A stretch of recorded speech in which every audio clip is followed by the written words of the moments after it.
Greetings, Derek DeBrosse from Munitions Law Group, munitionsgroup.com. Follow us on social media. Click the notification button. We're answering questions again as always. And the question today is, I got a possession of marijuana charge on a federally owned park. I don't have or have ever had a medical card. I'm guessing you mean medical marijuana card. I got a simple misdemeanor possession charge and was ordered to pay a $230 fine. Will that affect my right to own and purchase a firearm? So charges are one thing. I'm going to make the assumption you mean you were convicted of this, because you mentioned a fine. So if you have a misdemeanor marijuana conviction on your record, under federal law is what I'm going to speak to and not state law. I can't speak to state law.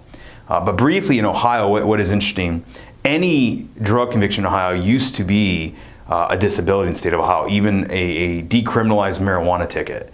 And there was a case out of Cincinnati, I think one out of Cleveland, and I think Cleveland actually said it was unconstitutional, and Cincinnati said it wasn't. So the General Assembly acted, and now it's got to be a felony drug conviction for the disability to be attached. But at the federal level, under 18 U.S.C. 922 subsection G, which is the Gun Control Act, there's 9 disabilities.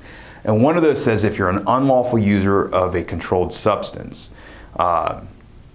So basically, it's the scheduled drugs. Marijuana is still legal under federal law. Heroin, crack cocaine, you name it. Whatever's illegal. If you're using that, but how do we know you're using it, right? I do believe there's a lot of problems with this law constitutionally. I think it's void for ambiguity. It's overly broad. There's the issues with states' rights who have been passing legalization of marijuana for medicinal purposes, but the way the law reads and the way the Code of Federal Regulations interprets that law for enforcement purposes is that if you have a single drug conviction within the last 12 months of the gun possession, then you're disabled. Or if you have multiple convictions within 5 years, then it's a 5-year, I believe it's a 5-year waiting period. The point is that it doesn't, the conviction itself is not what gives rise to the disability, it's the use.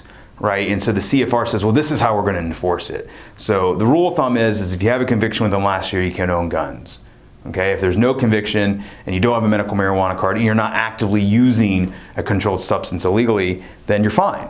Under federal law, at least. Again, state law could be completely different. So I hope that answers your question. This is obviously a very, very important issue as more and more states are starting to legalize marijuana. So with that said, be safe and carry on.